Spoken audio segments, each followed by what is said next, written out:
Obviously, it's already the first week of the football season, brings enough excitement in and of itself with our big game on Saturday against BYU. Having a ranked team coming into town is an awesome opportunity. But it's been a big week as it relates to the business matters here at USF too. We started off Monday with the new announcement of a 3-year radio deal with Cox Radio, which is exciting in its own right. Followed that up yesterday with the announcement of our deal with WFLA and WTTA to be able to bring a weekly show, which we call Horns Up, USF All Access. It'll start airing this Sunday night, and then to be able to follow it up today with just a good summary announcement as it relates to our strategic plan and some good focus on our long-term facilities plan. We've talked a lot about in previous times with you about this is a important time in college athletics. We've worked very hard as an entire athletic department staff, particularly coming out of the pandemic, to position ourselves strongly for the future. And this whole strategic plan was a full team effort. Being every surveys through every staff member, every coach, everyone having a chance to kind of be able to sound off on what's important for our future to meet our goals.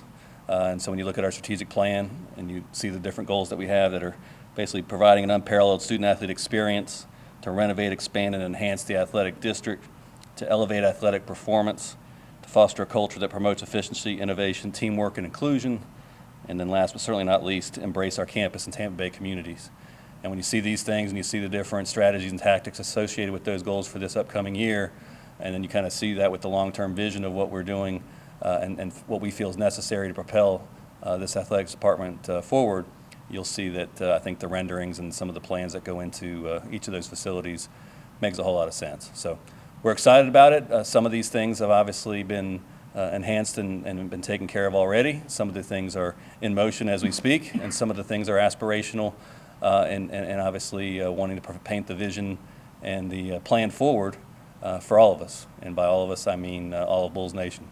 We all have a role to play. We have a responsibility as athletic director to lay out the plan, to be able to provide the vision, and then our staff is here to execute it in hand with our university and obviously with our generous donors and fans. So with that, it's been an exciting week. More to come, I'm sure, but happy to answer any questions you might have with regard to these exciting happenings this week.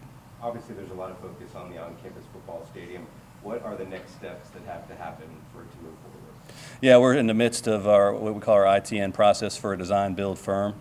A partnership, basically, because there's a design team and a construction team that will be a part of that. So that evaluation is ongoing. We'll provide an update to that at our next board meeting, which is next Tuesday.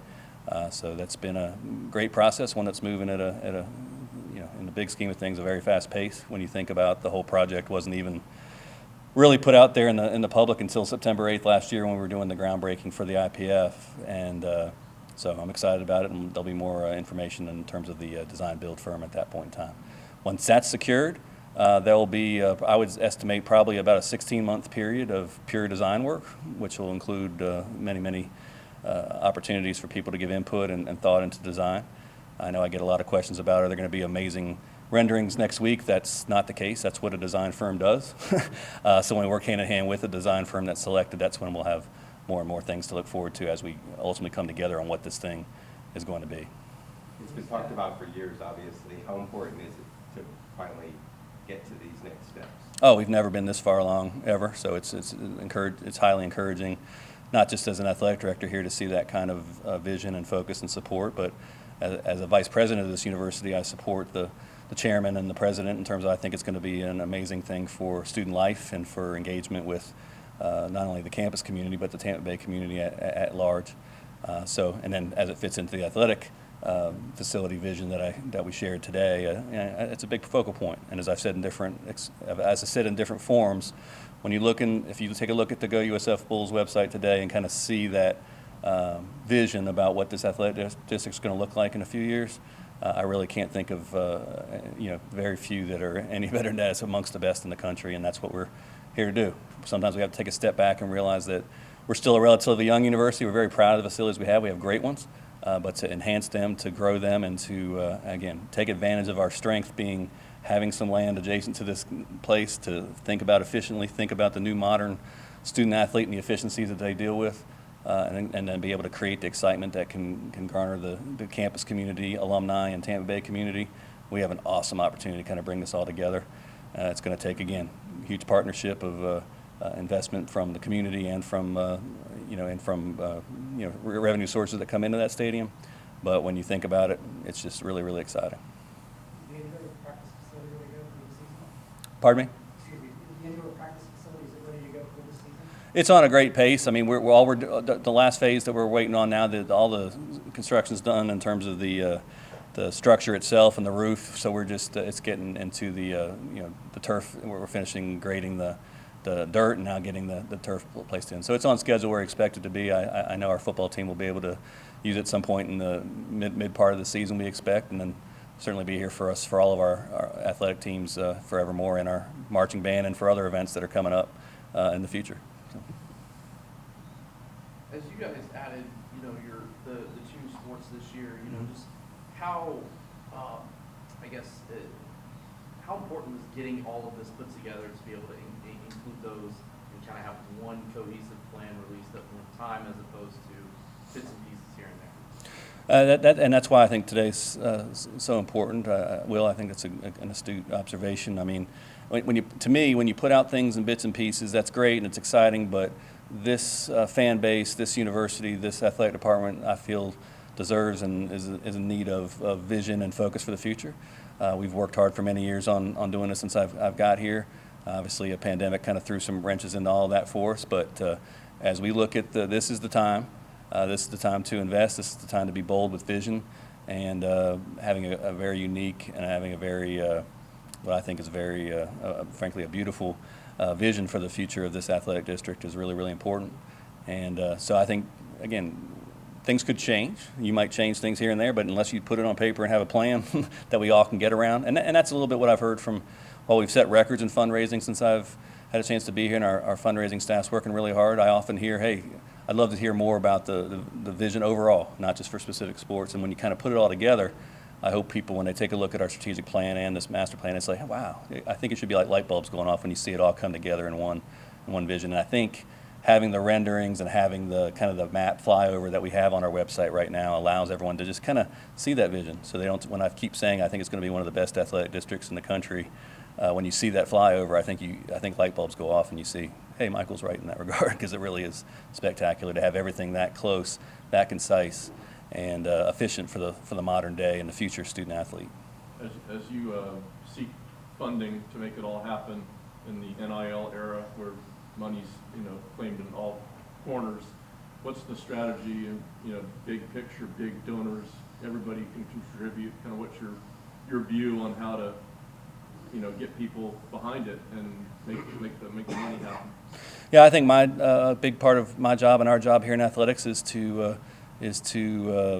lay out the plan and to be able to provide the structure, the impetus to kind of allow people to engage with USF athletics in whatever means that they're comfortable with, and to be able to lay out some love to donate to facilities, and so to be able to put out a very comprehensive picture and vision that allows people to really look at that, and if that's their thing, that's their thing.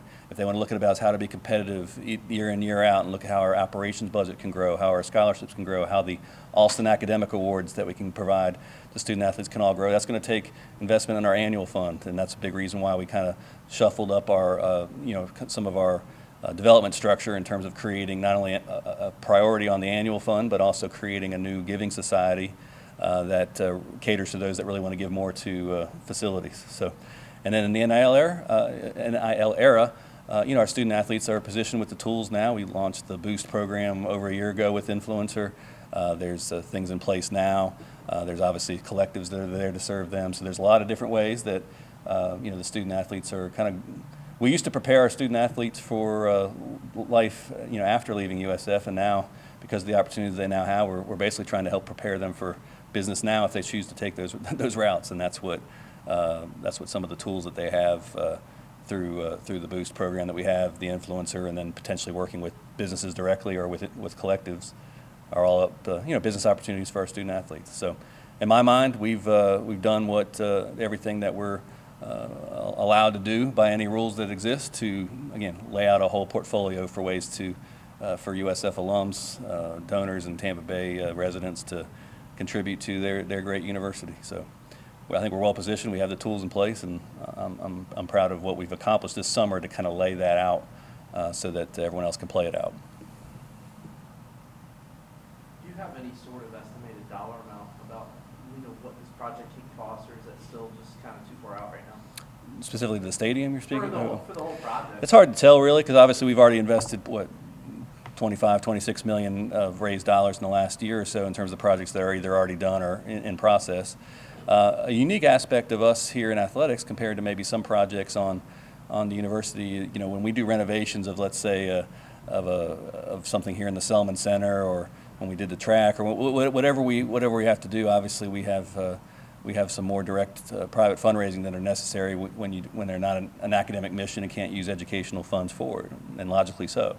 But to do that, we have to probably go, in order for us to get out and be able to raise dollars from donors, you have to present that vision, present renderings, present things that they can put their arms around. And so this plan today not only gives us the vision that we have, but it gives us the tools that we need to do that. So to answer your question specifically, it really just depends on, it's almost a project by project basis, but I did, to your earlier question, wanted to be able to present it in a comprehensive, cumulative way so that everyone kind of can see the big picture, and then they can pick out the way that the role that they want to play. How much? And quite frankly, some construction is going up a lot now, and then hopefully at some point they go down. But frankly, when we lay them out, some projects we're somewhere along the way already having some things raised. Some we're just kind of starting to provide the vision. And again, you just never know when that you have to be ready for when that donor comes with the project that he or she are interested in, that we can jump on it. But if you don't have that vision in front of you, you're just delaying another year or so to get to home base. So. We're in the batter's box now, and at least we can kind of move forward with whoever wants to help us when they want to help us. Is there a goal for how many years out we're talking for the football stadium? We are fully on pace right now that our expectation is to open the fall of 2026. So that's what our president and chairman have asked us to focus on, and right now I would say you're still on pace with that. So in the changing landscape of college sports, how important is it to have something like this you can point to as USF tries to, be the best it can be, that you have this kind of vision, this kind of thing in place that you're working toward? Yeah, personally, I think it's vital. I mean, it's, as I've stressed many times this past calendar year, this is the time. There's a fault line coming down the path. We're in the midst of a fault line, if you will, in college athletics. When an NCAA basically rips up their constitution last January and is kind of reformatting how divisions are formed, those that stay on what I consider the correct side of the fault line for Division I are those that are having success, providing a lot of opportunities through multiple sports, and obviously showing investment and growth and support.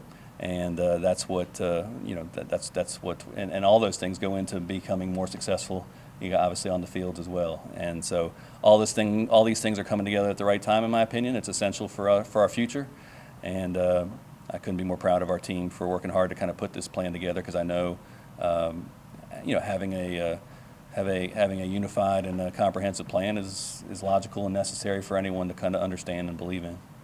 Was missing the cut, for lack of a better term, of Big 12 expansion, is that almost a blessing in disguise of sorts for USF to just kind of get their house in order, obviously with facilities and on-field play? Well, I don't know if anything's ever, I would just say the timing of whenever that happened. I think even that timing kind of happened. I think the whole Texas-Oklahoma thing happened somewhat surprisingly to some. There's so many factors that go into when conferences might realign, when Division I might realign, when the CFP might expand in different ways. All these are important factors. I guess I just keep coming back to, regardless of what has happened or what will happen, knowing where we want to go, this type of vision, focus, need for success and investment are necessary for us to be it. So I focused more on being on that right side of the Division I side, being prepared to be able to take advantage of however the CFP might expand in the future. Those are kind of the two key things, and if you take care of that, run your own race, develop the type of vision that I think comes alive on our website right now, we'll be just fine. I know it's a fluid situation, but what do you think about what's being said about the CFP and maybe moving things up for expansion? Yeah, again, I'm excited about those potentials. I was personally supportive of what was being discussed last year, and unfortunately, I just couldn't get consensus for it. But as things have continued to evolve. It looks like they're having more discussions now, and if they don't get some stuff done this week, maybe in the months ahead. But last year's proposal of the 12 teams made sense to me. I've heard even some discussion of maybe even 16 teams. That could all be really great for us. For me, as I said, I want the best opportunity possible for USF to for Coach Scott to be able to look at the team in the locker room on a first week like this and say, guys, no matter what we do, if we win the American, we take care of business, you've got a really good chance to get into the playoff, and I think that's the goal I think everybody would want. And if you think about it, even if it expanded, again, I think most of the conversation seems to be around a 12-team, hopefully. Who knows what they'll come up with. But if it was a 16-team and there was a way that the American was either had a good pathway or almost a guaranteed spot to get in there, and even if all the conferences had that, quite frankly, I think that would be such a cool thing for college football in general. Because when you think about a lot of games now in November, so forth and so on, maybe it doesn't mean as much if teams are already way out of contention. But you can imagine still being in a conference race till the end of the season. Think about what championship Saturday could be, which is already a really cool day. But imagine if the MAC championship and the Sun Belt and the American championship were all kind of lead-ins to a berth into the CFP. I just find that personally interesting. But regardless, I'm a big fan of the CFP. Obviously, I put a lot of my efforts earlier in my career into it, so it's been successful.